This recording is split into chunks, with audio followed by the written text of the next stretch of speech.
사무엘상 16장. 오늘은 6절부터입니다. 그들이 오매 사무엘이 엘리압을 보고 마음에 이르기를 여호와의 기름 부으실 자가 과연 주님 앞에 있도다 하였더니 여호와께서 사무엘에게 이르시되 그의 용모와 키를 보지 말라. 내가 이미 그를 보렸노라. 내가 보는 것은 사람과 같지 아니하니 사람은 외모를 보거니와 나 여호와는 중심을 보느니라 하시더라. 우선 7절까지만 봉독해 드렸습니다. 16장부터는 이제 장면이 좀 바뀌지요. 아직은 국가의 질서가 수립되는 과정이긴 한데요. 1장부터 7장까지 마지막 사사 바로 사무엘의 등장이 있었고요. 그 다음에 8장부터 15장까지는 백성들이 원해서 세운 사울 왕이 소개가 되었습니다. 그리고 16장에 들어와서는 이제 다윗이 등장하게 되는데 여기서부터는 하나님이 택한 다윗이다 이렇게 제목을 달아보았습니다. 그래서 16장부터 30장까지의 내용인데요. 하나님이 다윗을 택하셨습니다. 어디까지나 하나님이 택하셨기 때문에 사람들의 눈에는 아직까지 눈에 띄질 않습니다. 그래서 오늘 내용을 보니까 사무엘도 깜빡 속았지요. 왜냐하면 사람은 어디까지나 이 육신의 눈으로 봅니다. 이 육신의 눈이라고 하는 것이 굉장히 정확한 것 같이 여기시는 분들이 많은데 그렇지 않습니다. 사람의 눈은요, 착각을 얼마나 잘하는지 몰라요. 그 착각 중에는 이 선입견이라고 하는 것이 그의 눈을 흐리게 만드는 경우도 참 많습니다. 한마디로 객관적으로 보지 못한다는 거죠. 내가 어떤 생각을 가지고 어떤 마음 상태에서 그 사실을 바라보느냐에 따라 얼마든지 가변적이라는 거예요. 그래서 내 마음이 만약에 바르지 못하면요, 내가 보는 것도 다 왜곡되이 보여집니다. 그래서 객관적으로 사실대로 보는 게 아니고 보기야 다 보지요. 누구든지 다 눈이 있으니까 다 보지요. 보는데 문제는 제대로 보지를 못한다 그 말이죠. 왜냐하면 자기의 생각, 자기의 지식, 자기의 선입견, 자기의 어떤 기존의 의식, 그게 많은 작용을 해요. 많은 작용을 해가지고 그래서 사실대로 못 보게 하는 거죠. 객관적으로 못 보게 하는 거예요. 그러다 보니까 잘못된 판단까지 이르게 되어지는데, 사무엘이 누굽니까? 정말 하나님과 늘 동행하는 사람 중에 하나인데, 심지어 이 사무엘마저도 이렇게 제대로 보지 못해가지고 하마터면 실수할 뻔하는 이런 장면이 오늘 소개가 되고 있습니다. 이 이야기를 하기 위해서 지난주 이야기를 잠깐만 소개해 드리자면요. 사울은 끝끝내 회개하지를 못했습니다. 사무엘이 하나님의 명을 받들어서 사울에게 엄중 경고하고 회개를 촉구했지요. 그런데 사울은 회개를 하는 대신에 자기 체면만 살려달라고 요구를 했었죠. 그래서 하나님 앞에 형식적으로나마 하나님 제단에 가서 제사 드리고 또 백성들 앞에서 자기를 좀 높여달라고 이렇게 요청을 했었죠. 그 마지막 이야기는 이제 들어줬어요. 사무엘이 들어줬지만 그 뒤로 사무엘은 슬퍼하며 집으로 가서 다시는 죽을 때까지 사울을 안 봤다고 합니다. 그리고 사울은 완전히 자기 길로 가버렸지요. 그리고 사무엘은 이 사실이 너무 고통스러워서 날마다 울면서 하나님 앞에 기도를 했습니다. 그랬더니 어느 날 하나님께서 네가 언제까지 울고만 있느냐. 그러면서 너 지금 당장 뿔에다가 기름을 담아가지고 베들레헴에 있는 이세 집으로 가라. 가서 거기 가서 이세 아들 중에 내가 한 사람을 선택했다. 그러니까 그 집으로 가라. 그랬어요. 그랬을 때 이 사무엘은 또 걱정이 들었어요. 무슨 걱정이냐면 이건 인간적 걱정입니다. 이 사실을 만약에 사울이 알면은 사울이 나 죽이려고 덤벼들걸요. 이렇게 하면서 걱정을 했죠. 그랬더니 그렇게 뭐 기름 부으러 간다 이렇게 말하지 말고 일단은 제사 드리러 간다 하고 베들레헴에 가라. 가서 이세의 그 가족들도 같이 초청을 해라. 그래서 제사를 드리면서 동시에 그 일을 하도록 그렇게 한 겁니다. 그러니까 표면적으로는 제사 드리러 온 거고요.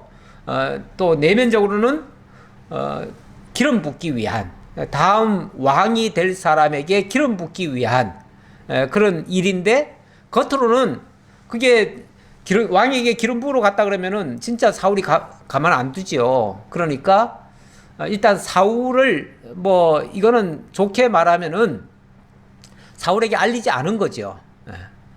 뭐 이걸 그럼 뭐 사무엘이 거짓말했느냐 속였느냐 이렇게 말하지 말고요. 이렇게 말하면 안 됩니다. 우리가 모든 것을 다 일일이 다 알려야 될 이유가 없어요. 알려서 유익한 거는 알려야 되겠지만요.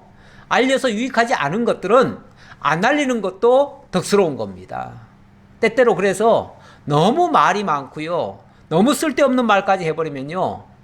정말 진짜 해서는 안 될 말까지 해가지고 오히려 안 하기만도 못한 경우도 가끔씩 있어요. 그런 실수도 가끔씩 하죠, 우리가. 그래서 너무 쓸데없는 말을 많이 하는 것도 사실은 좋은 게 아니죠. 그래서 정말 꼭 필요한 말, 유익한 말, 덕이 되는 말. 그래서 성경은 그런 말을 뭐라고 그러냐면 은쟁반에 금구슬 같다. 아주 적절하고 효율성 있는 말. 누가 들어도 덕이 되고 유익한 말. 정말 하나님께 영광을 돌리는 말. 사람들에게 기쁨을 주는 말. 이런 말이 좋죠. 그런데 그런 훈련이 제대로 안 됐거나 그런 어떤 지혜가 없으면은요. 우리는 말 한마디 잘못해가지고 많은 사람 상처도 주고요. 괜히 안 해도 될 말까지 해가지고 많은 사람한테 아픔을 주고 또 하나님께도 영광을 가리는 이런 일들도 참 많습니다. 그래서 이 말하는 것도 사실 이거 연습을 좀 해야 돼요. 훈련도 좀 받아야 되고요. 그래서 정말 제대로 말도 하고 행하기도 하고 그래야 되는데 그렇게 하는 것이 뭐 하루아침에 나오겠어요. 그리고 이렇게 배운다고 되겠어요. 또 금방 배워서 금방 써먹을 수 있는 게 아니고 오랜 하나님의 진리에 이렇게 창념이 되어지고 거기에 젖어 있을 때 무르익어서 자연스럽게 나와야지요. 그래야 무슨 말만 하면은 남에게 유익하고 덕이 되고 그래서 그 말을 또 듣고 싶어 하고 이러면 좋지요. 그런데 이게 만약 잘못되면요. 내가 말하고 나면 다른 사람들 재밌게 얘기하다가도 다 중단해버려요. 말이 다 중단돼 버리고 뭐 내가 무슨 말만 하면은 사람들이 다 싫어하고 그거를 왜 나를 싫어할까 이렇게 생각할 게 아니라 나에게 그런 문제가 있구나라고 생각을 하셔야 돼요. 내가 말을 제대로 못했거나 내 표현이 적절치 않았거나 덕이 안 됐거나 좌우간 유익한 말이 아니었을 수 있죠. 그러면은 그럴 수도 있는 거예요. 그러니까 이런 문제에 대해서 잘 해야 되겠지요. 근데 어쨌든 이런 상태에서 사무엘이 제사를 드리러 베들레헴에 왔습니다. 와서 이제 제사를 드리고 그리고 그 이세의 가족들도 다 불렀다고 그랬죠. 불렀는데 사무엘이 이제 이세에게 이세의 그 가족들을 쭉 둘러봤어요. 둘러보니까 그 아들 중에서 맏아들 엘리압이라는 사람, 그 사람을 보니까 외모가 너무너무 좋은 거예요. 아주 준수해요. 아주 멋있어요. 아주 늠름해요. 정말 장군감이기도 하고 또 용맹스럽고 모든 면으로 봤을 때 이 사람이구나. 하나님이 이세 가족을 부르라고 하시더니 바로 이 사람이 진짜 왕감이구나 라고 하는 이런 생각이 문득 들어버린 거예요. 왜 첫인상이라는 게 있잖아요. 사람이 첫인상을 딱 봤을 때 굉장히 호감이 가거나 굉장히 정말 매력적이거나 뭔가 참 아주 든든해 보이는 그런 사람이 있어요. 그런 사람이 있으면은 이 사람이 정말 크게 쓰임 받을 사람이구나 이렇게 생각을 하지요. 누구든지 그렇게 하지요. 그렇게 생각한 게 잘못된 건 아니에요. 그러나 최소한 하나님의 사람들은 그런 함부로 속단을 하는 거 이거 굉장히 조심해야 됩니다. 왜냐하면 자칫하면 실수할 수 있거든요. 그래서 설령 그런 생각이 문득 들었더라도 그 든 것을 가지고 하나님 앞에 기도해 봐야지요. 그리고 좀 더 정확히 알아봐야지요. 알아보기 위해서는 무슨 확인 작업이 필요하겠지요. 뭐 기도도 그 중에 하나일 테고요. 기도하면서 정말 하나님이 이 사람을 쓰시기에 합당한 사람인지 뭐 말도 꺼내보고 이야기도 좀 해보고 뭔가 이렇게 반응도 좀 보고 뭐 이런 것들 종합해가지고 결정을 해야지요. 그렇게 했을 때는 큰 실수가 없을 거예요. 그런데 사무엘도 그 첫 인상을 보고 곧바로 판단을 해버렸어요. 어떻게 판단을 했는가? 6절 다시 보면요. 그들이 오매 사무엘이 엘리압을 보고 마음에 이르기를 여호와의 기름 부으실 자가 과연 주님 앞에 있도다 하였더니 과연 진짜 과연이란 말은 진짜 하나님이 택해놓은 사람이 여기 있구나 그 첫눈에 그냥 그렇게 반해버렸어요. 그만큼 아주 늠름하고 정말 왕감이라는 거예요. 한마디로 그만큼 뭐 한눈에 누가 봐도 이 사람은 정말 왕이 될 만한 사람이구나 그렇게 생각했다는 거죠. 그랬더니 그 생각 그 자체를 하나님이 바로 지적하십니다. 7절 여호와께서 사무엘에게 이르시되 그의 용모와 키를 보지 말라 내가 이미 그를 버렸노라. 결국은 사무엘이 본 게 뭡니까? 그의 용모와 그의 키, 어떤 신체 조건이죠. 신체 구조와 조건과 그 어떤 얼굴의 모양과 이런 것에서 풍기는 그 이미지, 그런 것을 가지고 그렇게 함부로 속달을 해버린 거죠. 했는데 하나님이 아니야. 그 사람은 내가 이미 버렸어. 이렇게 얘기를 합니다. 버렸어 하는 말은 뭐 쓰다가 버렸다는 의미가 아니라 다른 용도로는 썼지요. 이 엘리압이 원래 장군이거든요. 사울 밑에 가서 용맹하게 싸우던 그런 장군이에요. 뭐 어느 지위에 있었는지는 모르지만 어쨌든 장군이에요. 그러니까 아주 늠름해 보이고 정말 사람이 괜찮아 보이죠. 하지만 그 정도로만 하나님이 쓰시는 거지 왕으로 쓸 자는 아니다. 그런 의미에서의 내가 버렸노라 그런 뜻이에요. 지난번에 사울이 회개하지 못해서 왕자리에서 하나님이 버리셨다 그런 표현을 썼는데 그런 버림과는 차원이 다른 얘기죠. 자, 그러면서 아울러 하시는 말씀이 내가 보는 것은 사람과 같이 아니하니 사람은 외모를 보거니와 나 여호와는 중심을 보느니라 하시더라. 하나님의 기준을 딱 설명을 해주십니다. 내가 보는 것은 내가 보는 시각은 하나님의 기준은 그 말이죠. 하나님의 기준은 하나님의 선택의 기준은 사람과 같지 않다. 사람은 용모와 외모, 겉모양, 어떤 행동 그런 걸 보지만 나 여호와는 중심을 본다. 중심 본다. 그 마음속 그걸 본다. 그 말이잖아요. 그런데 사실 중심이라고 하는 거는 사람은 볼 수 없는 게 중심입니다. 뭐 옛말에도 그런 게 있잖아요. 뭐 10길 우물 속은 물속은 알아도 볼 수 있어도 정말 한 길도 안 되는 사람 속은 볼 수가 없다고요. 사람 속은 아무도 못 봅니다. 그야말로 하나님만 보실 수 있는 분이시죠. 그리고 그 중심을 본다. 여기 본문에서의 중심을 본다. 그 말은 뭐 그의 마음 씀씀이가 이쁘고 그가 뭐 아주 건전하고 그가 아주 예쁜 생각을 가지고 있어서 그래서 이제 택한다. 이런 차원이 아니고요. 그의 행동이 쉽게 말하면 예뻐서 그거 보고 내가 택한다. 이게 아니고 하나님의 그 생각 속에 그가 들어있다. 그 말이에요. 하나님의 생각 속에 그가 들어있다. 하나님의 계획 속에 그가 있다. 하나님의 뜻 가운데 그가 있다. 그게 결국은 중심을 본다는 뜻이에요. 그러니까 하나님의 중심 속에 사실은 그가 있는 거예요. 그가 있으니까 그 있는 그것을 본다. 그런 얘기예요. 그러니까 그의 행동이나 그의 말이나 그의 생각이나 이 자체만을 본다는 게 아니라 그걸 하나님이 지금 주신 거 아닙니까? 하나님 주신 그 자체가 벌써 하나님 마음속에 있기 때문에 하나님 중심에 있기 때문에 그 하나님 중심에 있다는 걸 강조하는 말이 나는 중심을 본다 이렇게 표현한 거다 그 말이에요. 그러니까 그 개념을 사람 쪽에 있는 걸 가지고 기준으로 삼는 건 아니다. 오히려 하나님 기준에 있는 거다. 그렇게 이해를 하시라고 이 말씀을 드린 겁니다.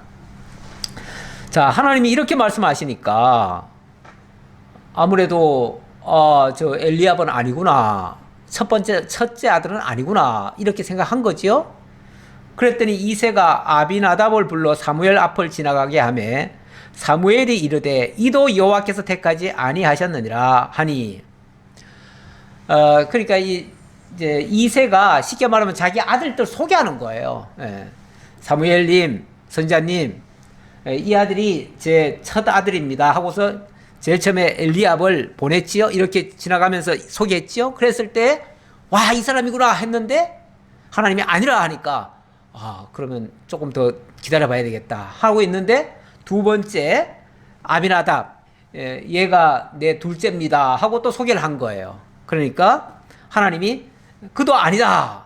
근데 이제 그 사무엘 생각에는 첫 번째 아니라고 하니까 두 번째 혹시 두 번째란 얘기인가? 이렇게 생각했을 수도 있죠. 그런데 하나님이 단칼에 그냥 아니다라고 하는 거예요. 둘째도 아니다. 그러니까 이새가 그러니까 하나님과 사무엘은 지금 어찌 보면 교통을 하고 있는 중이고요. 이새는 아무것도 모르고 그냥 자기 아들 소개하는 거예요. 자기 아들 소개하는데 이새가 산마로 지나게 하매 사무엘이 이르되 이도 여호와께서 택하지 아니하셨느니라 하니라. 셋째 산마도 지나가게 했는데 셋째도 아니라는 거예요. 이렇게 계속 그 아들들을 소개하는데 이새가 그의 아들 7을 다 사무엘 앞으로 지나가게 하나 사무엘이 이새에게 이르되 여호와께서 이들을 택하지 아니하셨느니라 하고 근데 거기 온 아들이 7이에요. 7인데 7을 다 지나가게 했어요. 그럼 끝이잖아요. 근데 하나님이 아니다 그러시는 거예요. 그럼 뭐야? 이세 아들 중에 하나를 택했다고 했는데 이세 아들이 데려온 아들이 다 지나갔는데도 다 아니라고 하니까 어떻게 된 거야 그러면은? 그래서 사무엘이 다시 반문을 하는 거예요. 뭐라고 반문을 하냐면은 또 사무엘이 이새에게 이르되 너의 아들들이 다 여기 있느냐? 너의 아들들이 지금 다 왔느냐? 그 말이죠. 다 왔느냐? 그랬더니 이새가 이르되 아직 막내가 남았는데 그는 양을 지키나이다. 하나가 더 있긴 한데요. 걔는 막내고요. 걔는 아직 어리고요. 그래서 저 지금 들판에 가서 지금 양치고 있어요. 양치는 목동이에요. 이렇게 얘기하는 거예요.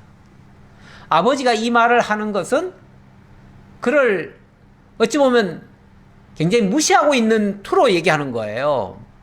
걔는 뭐 이렇게 지금 사무엘 선지자님께 소개할 만한 사람이 아직 못 됩니다. 아직 어리고요. 아무것도 모르고요.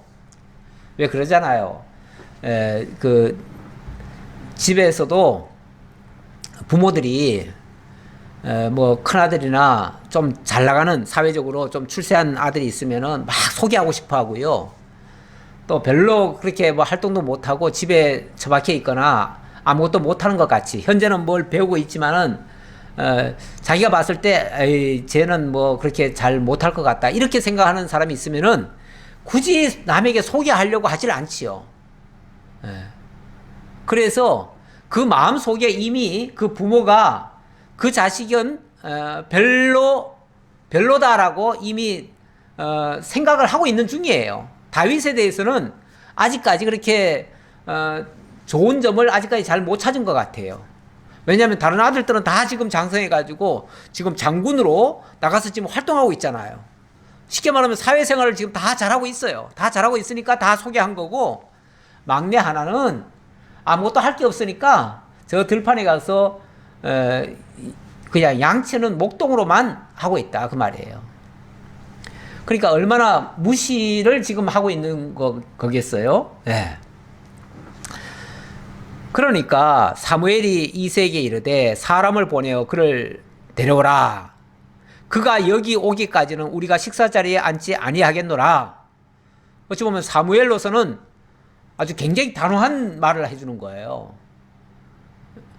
너는 지금 무시하고 지금 목동이라고 얘기하지만 그 아이가 여기 오기까지는 우리는 밥도 안 먹겠다. 밥도 안 먹을 정도로 그렇게 중요한 일이라는 거죠. 그 아이 데려오는 일이 그렇게 중요한 일이라는 거죠.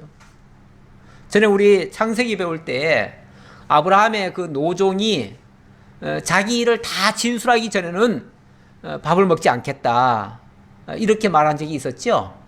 그래서 자기 일을 먼저 다 하고 그 다음에 밥을 먹은 그런 일이 있는데 이게 정말 사명자의 자세입니다. 사명자는요, 먹거리에 급급하면 안 돼요. 일단 먹거리에 취하다 보면요, 모든 사명 다 잊어버린 자가 되고요, 사명 잊어버리면 그 사람의 존재 가치가 없어져 버려요. 그래서 우리는 정말 내가 이 세상에 태어난 것이 먹기 위해 태어난 건 아니잖아요. 그러니까 먹는 게 제일 급한 건 아니에요. 먼저 하나님이 나를 왜 부르셨는지, 무슨 일을 맡기시는지 그 일이 먼저고요. 그 일을 하고 나서 정말 먹거리도 취하는 것이 그 본분이죠. 우리 사명 받은 자의 본분이죠. 사무엘이 철저하게 이런 그 사명자의 자세를 지금 갖추고 있습니다. 지금 이렇게까지 말할 정도면 이거 굉장히 지금 심각한 일이고 굉장히 중요한 일이라는 걸 직감하잖아요. 그러니까 빨리 가서 그 아이부터 빨리 데려와라. 이렇게 이제 명령이 떨어졌겠죠. 그러니까 이제 급히 아마 말을 타고 달려갔을 거예요. 그래서 그 아이를 이제 빨리 데려오는 거예요. 12절. 이에 사람을 보내어 그를 데려오매 그의 빛이 붉고 눈이 빼어나고 얼굴이 아름답더라. 요거는 이제 어떤 첫 인상이 그렇다는 얘기죠. 어찌 보면 이것도 뭐 일종의 용모는 용모지요. 용모인데, 자, 용모가 어떻게 생겼습니까? 빛이 붉고 얼굴빛이 붉다 그 말이에요. 왜 우리 소년들 그 혈기가 막 이렇게 충천한 그 소년들의 얼굴에는 늘 이 핏기가 돌지요. 그러니까 그래서 늘 막 피가 잘 도니까 얼굴이 붉어요. 붉고 또 눈이 빼어나대요. 눈에서 뭔가 정말 빛이 날 정도로 눈이 초롱초롱하다는 얘기죠. 눈이 초롱초롱하고 얼굴이 좀 붉으스름하고 그 다음에 얼굴이 아름답더라. 아름답더라. 근데 지금 남자아이 아닙니까? 남자아이인데 남자아이에 대한 표현은 사실 이런 표현이 별로 좋지는 않지요. 왜냐하면 남자 하면은 일단 아주 준수하고 뭐 아주 용맹스러워 보이고 건장하고 키도 크고 뭔가 힘도 있어 보이고 뭐 눈에서 막 불꽃이 팍팍 튀는 것 같고 뭔가 이렇게 좀 그걸 이제 한마디로 달리 표현을 못하니까 그냥 남자답다 이렇게 표현을 해요. 그런데 지금 여기에 이 표현은 남자다움의 표현은 아니에요. 오히려 그 반대로 여자 중에서도 어린 아이, 흔히 이제 우리가 뭐 어린 아이들을 계집아이다 이렇게 표현하는데 그 계집아이들의 그 표현, 계집아이들의 그 모습을 어떻게 얘기를 하냐면 얼굴이 예쁘장하고 또 벌거스름하고 또 뭐 여기 표현한 것처럼 눈이 아주 초롱초롱 눈동자가 아주 굵고 뭐 예쁘고 이런 모습을 다 통칭해서 참 얼굴이 참 천상 여자답다 또는 뭐 예쁘다 이렇게 표현하지요. 자, 이 말을 왜 굳이 그렇게 표현을 하냐면 이 다윗의 외모로 봐서는요, 뭐 한마디로 왕감이 아니에요. 또 키도 그렇게 큰 것 같질 않아요. 나중에 보면요, 키도 너무 적어가지고 장군들이 입는 옷을 입지도 못해요. 옷이 걸맞질 않아요. 네. 그런데다가 아직 애때 보여요. 물론 아직 어리기도 하고요. 네. 이때가 계산적으로 따져보니까 한 16세 정도쯤 된 것 같아요. 네, 정확히는 모르겠어요. 정확히는 모르겠는데 대략 계산을 해보니까 그 정도쯤 되는 것 같아요. 16세면 아직 좀 어리긴 하지요. 네. 아직 뭐 20이 채 안 된 것 같은데 어쨌든 그런 상태에서 지금 그래도 뭐 충분히 이제 청소년기를 지나서 이제 뭐 장년과 어울릴 정도는 되지요. 되는데도 아직까지 그 IT를 벗어나지 못한 상태. 그런 모습. 그러니까 외모로 봤을 때는 한마디로 왕감이 아니다 그 얘기예요. 장군감도 아니고요. 뭐 잘 싸울 것 같지도 않아요. 그렇게 보인 이 다윗이었다 그 말이에요. 그런데 그러니까 아마 사무엘도 약간 실망했을 거예요. 아니 이제 마지막 하나 남았다는데 그 하나 남은 게 이 정도 얼굴이면은 약간 실망인데 얘가 무슨 왕감이 될까 이런 생각을 했을 거예요. 그런데 그 자리에서 하나님 뭐라 그러시냐면은 여호와께서 이르시되 이가 그니 이 아이가 바로 그 사람이니 내가 지목한 그 사람이니 너는 일어나 기름을 부으라 하시는지라. 일어나서 지금 당장 가만히 앉아있지 말고 아마 사무엘이 어찌 보면 이 아이 같지도 않은데 하고 이 기름 부을 준비도 안 하는 것 같아요. 왜냐하면 처음에 엘리압은 들어오자마자 이 아이구나 생각했잖아요. 그런데 다윗은 너무 약간 실망스러울 정도로 왜소하고 계집아이처럼 그러니까 뭐 이 왕감은 아니다 이렇게 생각을 했던 거지요. 네. 그런데 뭐 하나님이 일어나서 기름 당장 부으라고 하니까 어떻게 해요? 하나님 명령이니까 부어야죠. 그래서 13절 사무엘이 기름 뿔 병을 가져다가 그의 형제 중에서 그에게 부었더니 이날 이후로 다윗이 여호와의 영에게 크게 감동되니라. 사무엘이 떠나서 라마로 가니라. 그런데 분명히 기름 붓기 전 상태의 모습은 정말 앳돼 보이고요. 아직까지 아무것도 못할 것 같았어요. 그런데 기름 부으라고 하셔서 기름을 붓고 나니까 성령의 감동이 되고요. 다윗이 어찌 보면 180도 다른 사람처럼 정말 왕이 될 자격을 갖출 만큼 그런 사람으로 바뀌어져 갑니다.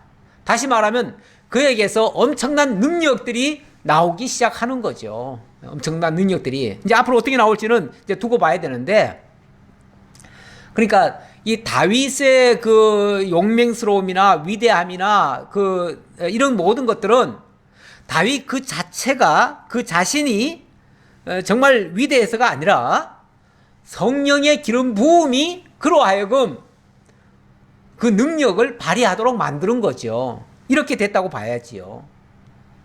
그렇죠? 자, 이렇게 해서 일단 사무엘은 자기 역할을 다 끝냈습니다. 그리고 라마로 갔습니다. 근데 그 뒤에 지난번 왜 사울을 처음에 맞이했을 때는 어땠습니까? 그때는 사울과 담화도 하고 굉장히 쉽게 말하면은 그 이후에 작업이 많았죠. 예, 작업이 많아가지고 사울과 정말 그때는 기쁜 마음으로 즐겁게 담화하고 또 그 다음 날 뭐라고 할까요? 그 배움까지도 가고 그리고 모든 문제에 대해서 아주 자세하게 얘기도 해주고 그랬어요. 그때는 쉽게 말해서 이 사무엘도 막 왕이 세워진다 하는 거에 막 흥분이 됐던 거예요. 기뻤던 거예요. 너무 기뻤는데 이번에는 인간적으로 봐서는 사무엘이 약간 실망스러웠던 것 같아요. 그러니까 물론 아직은 사울이라고 하는 왕이 있기 때문에 조심도 해야 되겠지만 조심해야 하는 측면도 있지만 어쨌든 이 다윗에 대해서는 인간적으로는 크게 기대를 안 했던 것 같기도 해요. 예. 그러니까 다른 군말이 하나도 없이 그냥 집으로 가버렸대요. 예. 그리고 나서 일단 이야기는 중단이 됩니다. 그 이야기는 중단이 돼요. 사무엘과의 관계 이야기는 중단이 되고요. 그 다음은 이제 본격적으로 다윗의 활약상이 이제 나오기 시작하는데요. 이제 사울과의 관계 속에서의 역할이죠. 예. 자, 14절 봅시다. 여호와의 영이 사울에게서 떠나고 여호와께서 부리시는 악령이 그를 번뇌하게 한지라. 요거는 이제 우리가 흔히 이야기하다가 이 이야기를 잠시 멈추고 한편 하면서 또 다른 얘기를 또 할 때가 있죠. 예, 그러면 지금 조금 전까지는 이제 다윗 이야기를 했는데요. 사무엘과 다윗 이야기를 했는데 이번에는 사울 이야기를 먼저 합니다. 사울 얘기를 하고 사울과 어찌 보면 다윗이 만나게 되는 자연스러운 그 과정을 이야기를 하게 됩니다. 그런데 거기에는 하나의 계기가 있습니다. 무슨 계기가 있냐면 여호와의 영이 사울에게서 떠났다 그럽니다. 떠났다. 여호와의 영이 그동안은 어찌됐든 사울을 하나님께서 왕으로 세우시고 그에게 능력을 발휘할 수 있도록 그런 역사를 해주셨는데 지난번에 사울을 이제 버렸다 그랬죠. 버렸다라는 말씀 속에는 더 이상 하나님이 함께하지 않는다는 거죠. 그래서 하나님의 영이 여호와의 영이 사울에게서 떠났다. 더 이상 함께하지 않았다 그 얘기죠.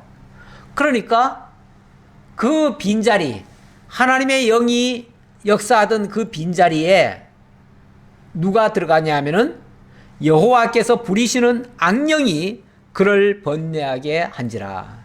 여호와의 부리시는 악령, 그 악령이 오히려 들어가더라 그랬습니다. 그러니까 성령이 역사하지 않는 자에게는 악령이 역사할 수 있다 그런 얘기예요. 그러니까 우리가 성령과 함께함이 얼마나 중요한지를 다시 한번 생각할 수 있는데요. 우리가 하나님의 종이 되든지 아니면은 세상의 종이 되든지 악령의 종이 되든지 그럴 수밖에 없습니다. 우리는 둘 중에 하나예요. 어떤 사람은 나는 하나님도 안 믿고 나는 아무것도 안 믿어. 그렇게 얘기하는 사람이 있는데요. 아무것도 안 믿는다는 거는 결국은 아무것도 못 믿게 만드는, 다시 말하면 하나님을 못 믿게 만드는 그러한 것에 조종을 받고 있는 중이에요. 결국은 아무것도 안 믿는 게 아니고 악령에게 사로잡혀 있다는 뜻이기도 해요. 어쨌든 이 악령이 사로잡게 되어지면 사람이 여러모로 아주 곤란해집니다. 한마디로 판단력부터 흐려져요. 여기 본문에는 어떻게 나오냐면 그 악령이 그를 번뇌하게 한지라 이렇게 얘기를 하네요. 그를 번뇌하게 했다. 이 뇌를 쉽게 말하면은 아주 번잡하게 만들었다는 거죠. 이 뇌라고 하는 거는 저는 이 컴퓨터하고도 생각을 좀 많이 해보는데, 이 컴퓨터라고 하는 게 아주 성능이 좋은 것들은요, 아주 질서정연하게 모든 일처리를 차차 해냅니다. 그런데 이 용량이 좀 나쁘다든지 뇌가 그걸 이제 그 CPU라고 하는 게 일종의 그 두뇌 기능을 하는데, 그게 나쁘면요 모든 일처리를 못 해요. 하다가 막 엉켜버려요. 엉켜버리면은 막 느려지고 멈추고, 그리고 막 심하게는 컴퓨터가 다운된다고 그러죠. 컴퓨터가 꺼져버려요. 도저히 안 되면, 못 견디면. 그래서 좋은 컴퓨터를 쓰려고도 하지요. 우리도 가끔 지난번에 처음에 우리가 좀 컴퓨터가 안 좋았었는데, 그 안 좋은 걸 가지고 이 방송을 송출하려고 하다 보니까 중간에 막 느려지고요, 엉키고 막 끊어지고 이런 현상이 발생하더라고요. 그래서 이번에 조금 더 좋은 걸로 바꿨는데, 바꾸고 나니까 그런 게 없어졌어요. 이 뇌라고 하는 게 어디에 조종을 받느냐, 이 사람의 뇌도 결국은 조종을 받아요. 다 우리가 독자적으로 사는 것 같지만 온전히 독자적인 존재가 아니에요. 우리 자체가 원래 지음받은 존재잖아요. 지음받은 존재라는 것은 어딘가에 이렇게 조종을 받는다는 뜻이에요. 지은 자의 의도에 따라서 움직인다는 뜻이에요. 그런데 지은 자가 우리 하나님이신데, 하나님이 함께 하시면은 당연히 하나님의 인도를 따라서 정상적으로 잘 돌아가겠죠.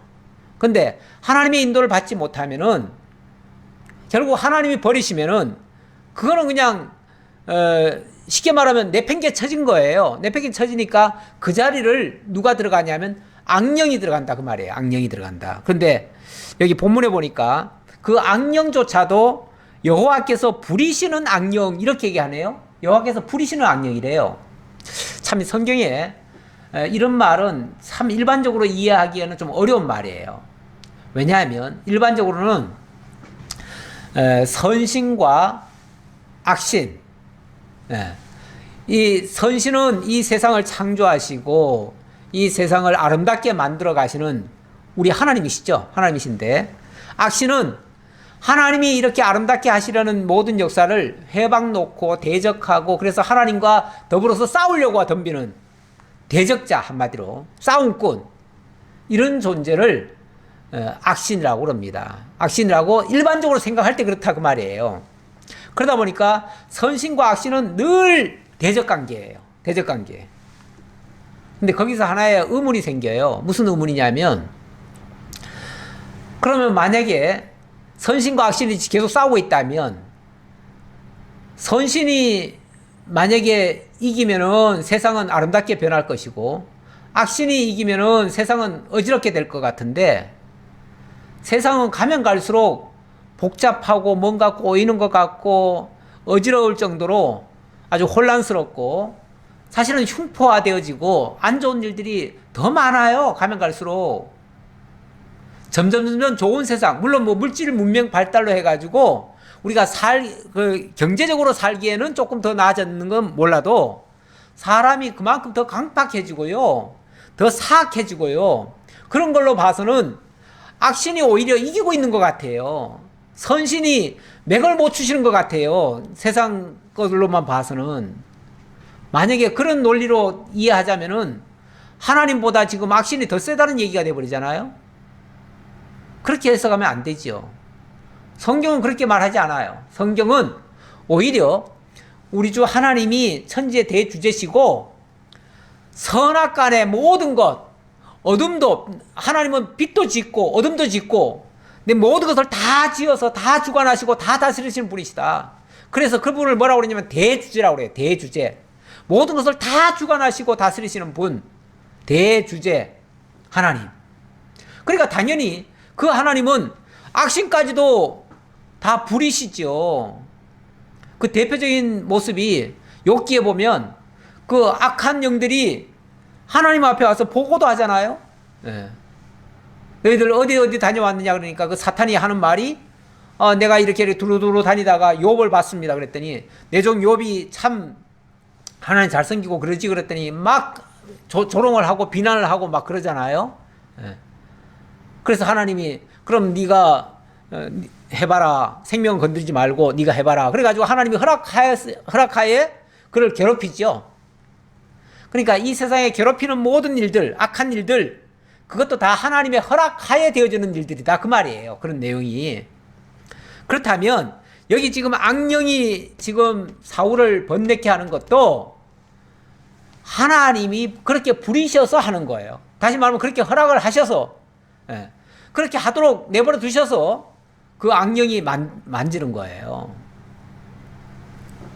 그랬더니 참 심각해요. 아니, 한나라의 왕이 제정신이 아니에요. 한마디로 이 뇌라고 하는 게요, 이 사람이 가장 중요한 게 이 뇌 아닙니까? 그래서 사실은 육체가 살아있어도요, 이 뇌가 죽으면은, 뇌 죽은 사람을 뭐라 그러냐면 뇌사라 그래요. 뇌사. 이 뇌사가 되면요, 그 사람은 산 사람이 아니에요, 사실은. 근데 세상에서는 뇌사라도 이 육체만 뛰고 있으면, 심장만 뛰고 있으면 살아있다고 그러죠. 그렇게 판단하는데, 원칙은 뇌가 죽으면은 죽은 거예요. 예. 육신은 그냥 물질만 공급하면은 계속 뭐 뛰기는 뛰겠죠. 뛰지만은 죽은 거나 똑같아요.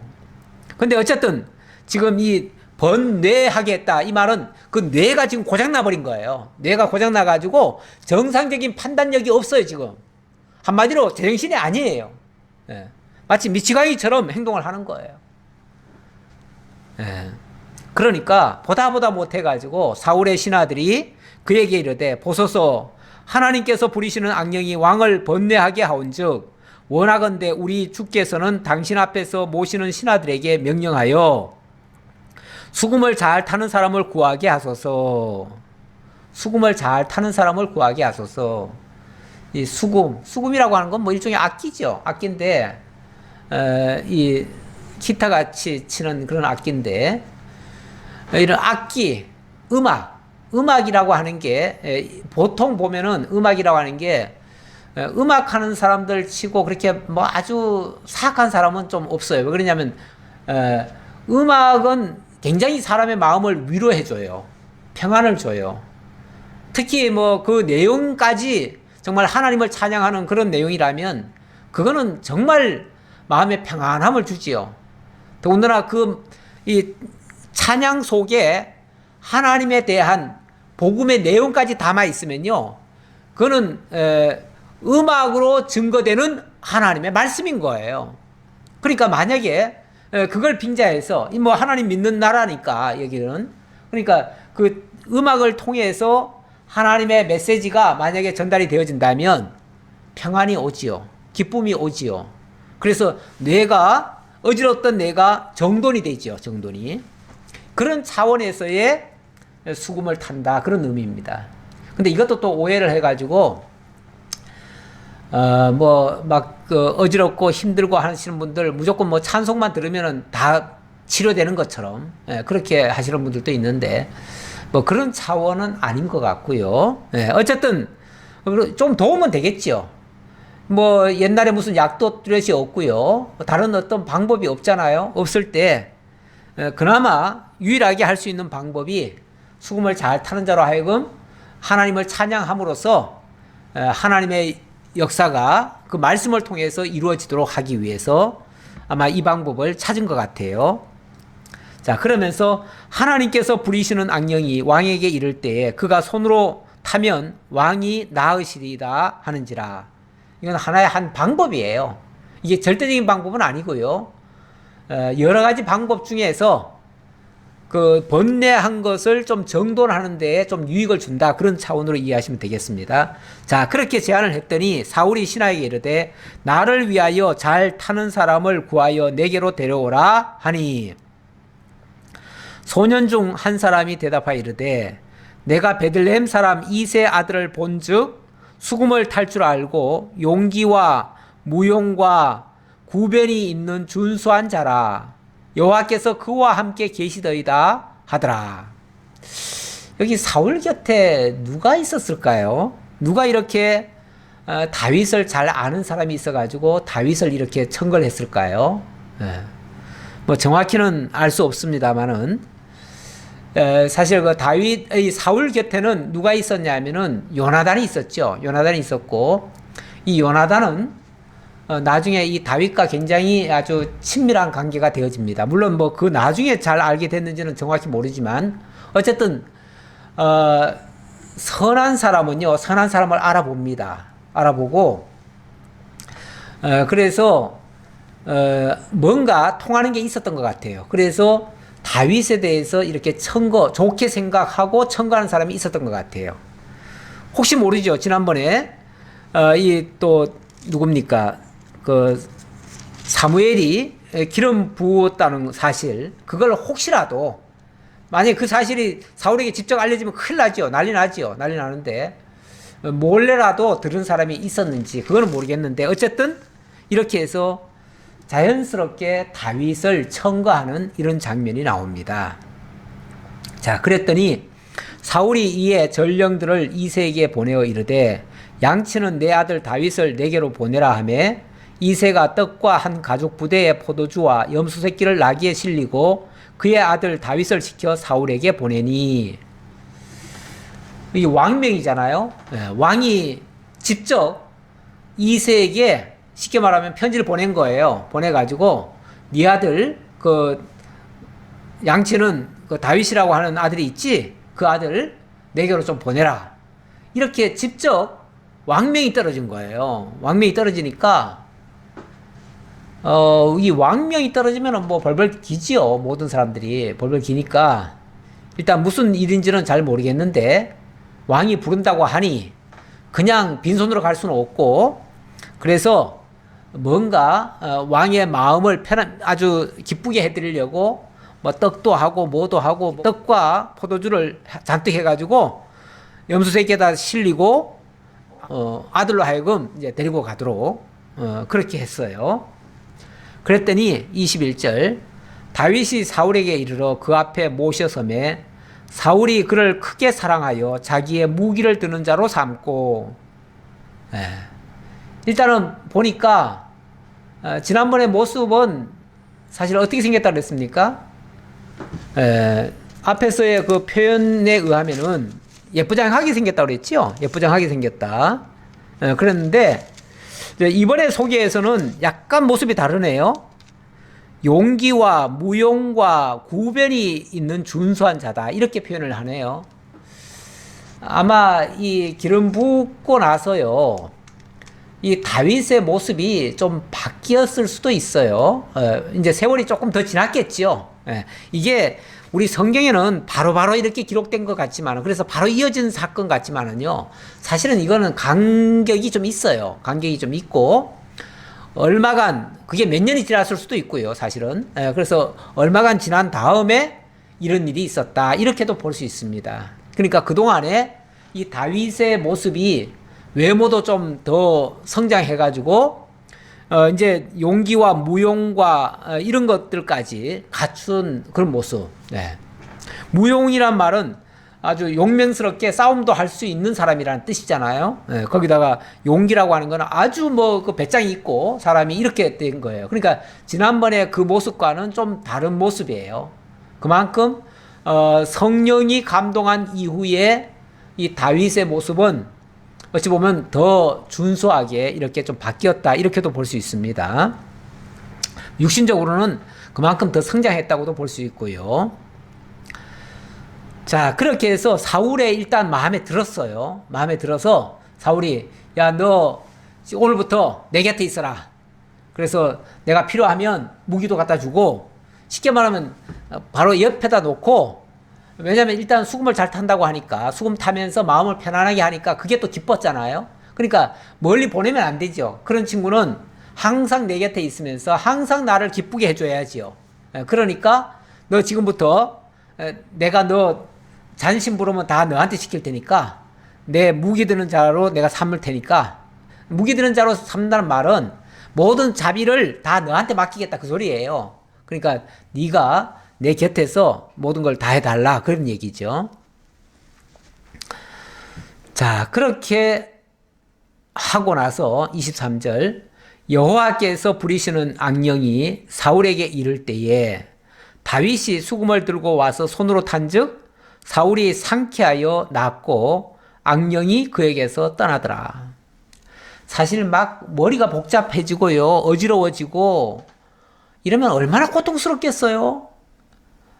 그리고 그럴 때는요, 제정신이 아닙니다. 한마디로 제정신이 아니니까요, 나중에 보면 무슨 일까지 있냐면은, 나중에 이렇게 자기 측근에 놓고 이렇게 쓰던 사람이 나중에 전쟁터에 나가는데 누군지를 몰라봐요. 그러면 여지껏 쓸 때는 어떻게 쓴 거예요? 한마디로 제정신이 아니었다는 얘기죠. 제정신이 아니었어요. 제정신이 아닐 때 하는 모든 일들은요, 다 헛거예요. 헛거.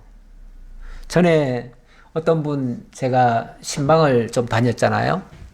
네, 요양병원에 제가 신방을 좀 한동안 계속 갔었는데, 그 신방을 가니까 거기는 전부 다 노인들, 뭐 치매라든지 또는, 그러니까 뭐 말을 하거나 이렇게 하실 수 있는 분들도 다 제정신이 아닌 분들이에요. 한마디로 제정신이 아니고, 어떤 분들은 아예 막 뇌가 정지가 돼버린 사람도 있고, 뭐 다 그런 쪽이에요. 그런 쪽이 많이 있어요.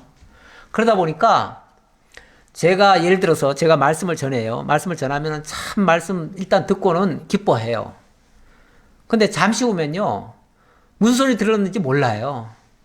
그래 또 딴소리 하셔요. 다 그래요. 그런 환자들은 다 그래요. 한마디로 우리도 혹시 모르지요. 나중에 가면 우리도 제정신이 없을 수도 있지요. 뭐 일종의 그런 걸 치매라고도 하지요. 치매라고도 하고 또 다른 병적인 요소도 있을 수 있는데, 그런 것들이 이 뇌와 관계가 있어요. 뇌와 관계가 있어가지고 이 뇌가 이게 흐트러지면요, 뭐 사실은 한마디로 정신이 없는 거예요. 정신이 없으면 내가 뭘 했는지, 뭐가 좋은지 나쁜지도 사실은 분간이 안 가요.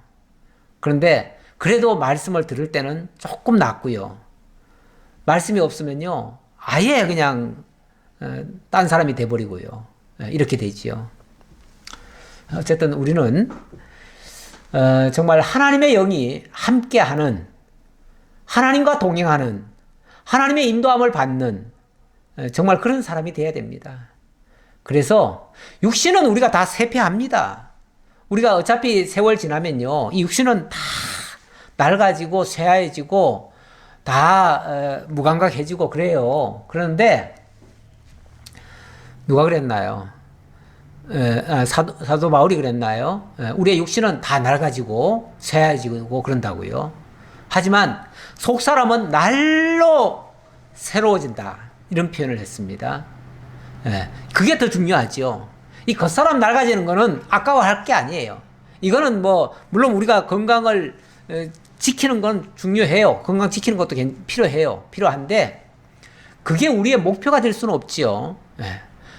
그 육체의 건강보다 오히려 우리 영혼의 깨끗함 유지하고, 그것이 건강하고, 그래서 늘 상쾌하고, 그래서 늘 기쁨으로 만족으로 정말 하나님 의식하면서, 하나님 찬양하면서, 하나님 영광 돌리면서 이렇게 살아간다면 정말 성공적인 인생이죠. 우리 어차피 다 늙어갈 겁니다. 뭐 저도 이제 많이 나이도 좀 든 것 같아요. 제가 생각할 때도 어떨 때는 내가 이제 나이가 좀 들었구나 싶어요. 싶은데 우리 어차피 다 늙어갑니다. 늙어가다 보면 또 병들 수도 있고요.